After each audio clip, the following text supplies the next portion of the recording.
Donald Trump's dark past continues to surface, and all of the old tricks that he uses to try to delay and prevent any investigation into the things he did in the past, it just ain't working anymore.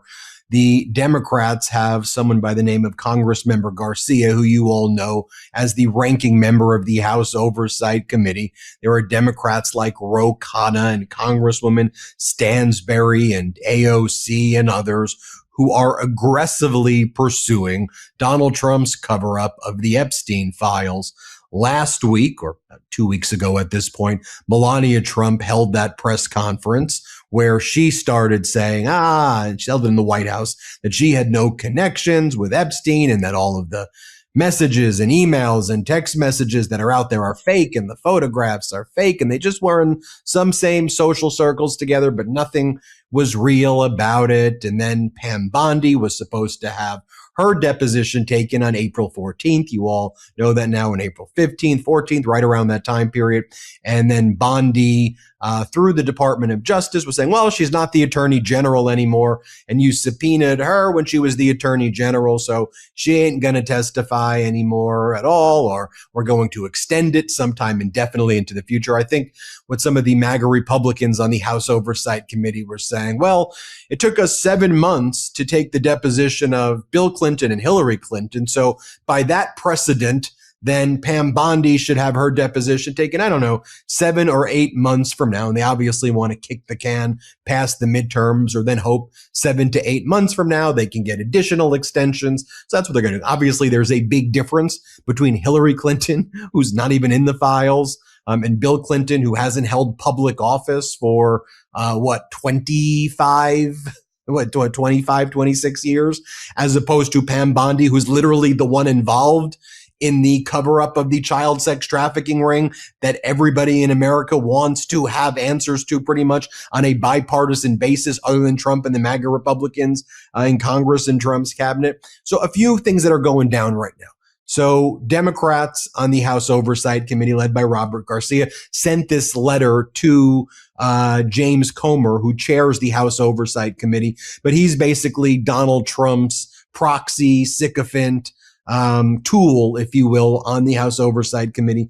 And this was the letter that Garcia sent over. It said, Dear Chairman Comer, it has been more than 2 weeks since Pam Bondi was fired from her role as Attorney General, and 3 days since her scheduled deposition on April 14, 2026, at which she failed to appear. Since her termination, committee Democrats have received no information about the status of Ms. Bondi's deposition beyond broad, non-specific statements from committee Republicans that her deposition is being, quote, rescheduled to some unspecified date in the future. Troublingly, public reporting suggests that oversight Republicans may have been working with the former Attorney General to avoid the deposition. DOJ has even explicitly requested that the committee confirm the subpoena has been withdrawn, given Ms. Bondi's firing. In this context, we are deeply concerned that oversight Republicans are unwilling to take the actions needed to secure Ms. Bondi's required testimony. In the interest of transparency in advancing this committee's investigation, I ask that you immediately provide insight into the precise steps you have taken to schedule Ms. Bondi's deposition, the substance and scope of any negotiations to date, any statements you have received from Ms. Bondi as to her plans to appear for her deposition, and advise whether a date for her deposition has yet been agreed upon. As you know, on March 4th, 2026, the committee held a bipartisan vote to issue a subpoena to Pam Bondi for deposition testimony relating to the possible mismanagement of the federal government's investigation of Jeffrey Epstein and Ghislaine Maxwell, among other topics. The motion was supported by Republican committee members Nancy Mace, Lauren Boebert, Tim Burchett, Michael Cloud, Scott Perry, in addition to oversight Democrats. On March 17th, the subpoena issued. Her deposition was supposed to take place this past week on April 14th, and she just did not show up. The subpoena issued to Bondi requires her to appear for a deposition regardless of her departure from the DOJ. She possesses direct, extensive, and personal knowledge about the DOJ's management of the Epstein investigation. Any attempt to evade the subpoena must be met with measures to hold Miss Bondi in contempt of Congress. And it's signed by Robert Garcia. Then you had Donald Trump on the White House lawn this week talking about the way he referred to victims. He called them the Epstein survivors. He said, why aren't the victims, or whatever they're called, or whoever they are, they should testify? I heard that they don't want to testify and they don't want to give any information. And that's what this is all about. So Donald Trump attacking the victims and survivors, saying whatever they are, whoever they are. Let me just remind you what Donald Trump said this week. Let's play this clip. The First Lady last week called on Congress to further look into and uncover the truth on the Epstein files, the Epstein saga. Do you believe that there should be a public hearing for more of these Epstein survivors? Well, I'm okay with it. I think we've had a lot of public hearings. I'm okay with it, but I understand that the women didn't want to go under oath. That's what I heard, that the women, the victims or whatever, they refused to go under oath, which was a little surprising.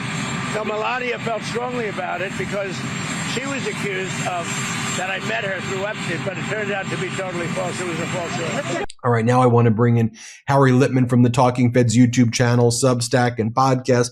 Harry, this week all eyes were once again back to where all eyes were on before Donald Trump got us into this unlawful and catastrophic war in Iran, which now he apparently is pretending he entered into deals, which we're learning more and more seem to just either be a full capitulation to Iran, giving them control of the Strait of Hormuz, ballistic missiles, and voluntary disclosures regarding uranium enrichment. Far weaker than Obama's deal in 10 years ago, but we'll save that for another Meidas political analysis and international war analysis. But all eyes back on the Epstein files, Trump's cover-up of his dark past.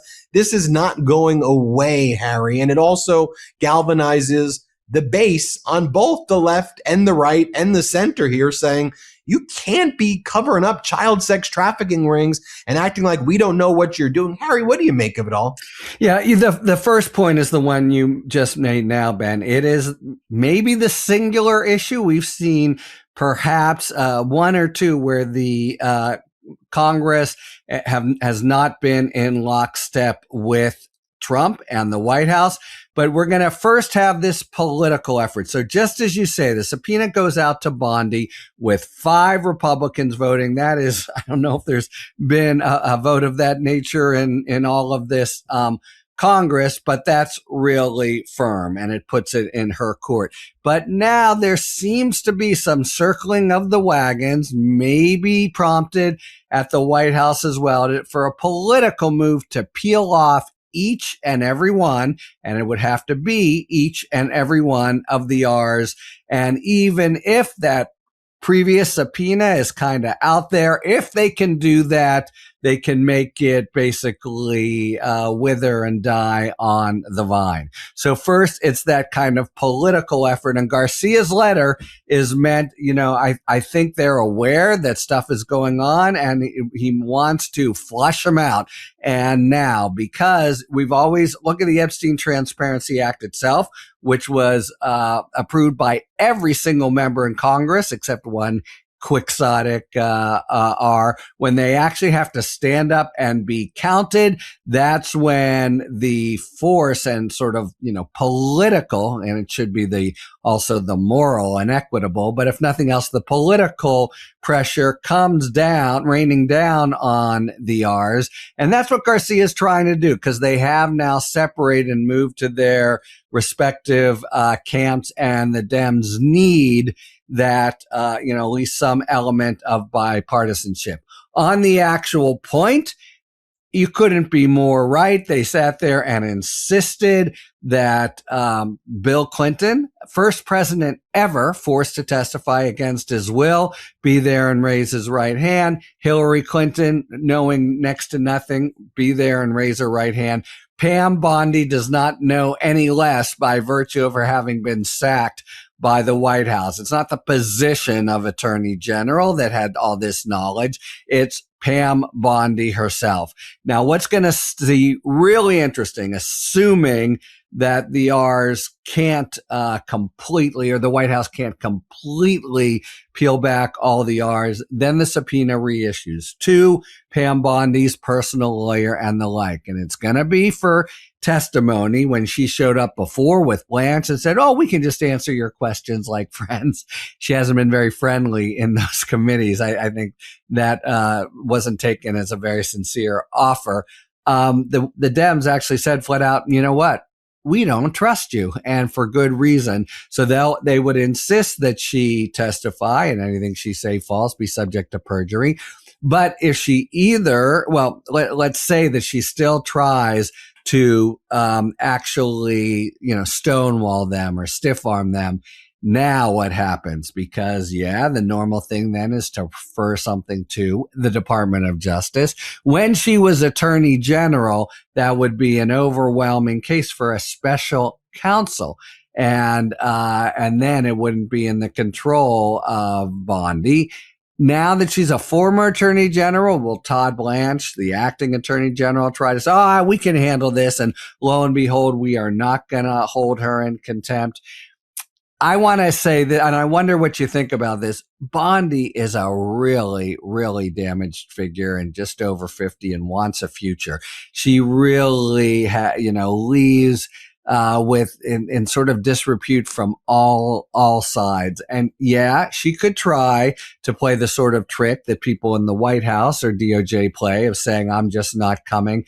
But adding that to her long list of flaws and sins and feckless maneuvers, I think could kind of bury her. So my best guess, assuming at least a couple R's hold and a subpoena issues, is we're going to see her and hear her. She may try to, as she's wont to do, bob and weave. She may try to avail herself of different supposed privilege claims. But this is the woman who knows more than anybody, with the possible exception of Trump himself.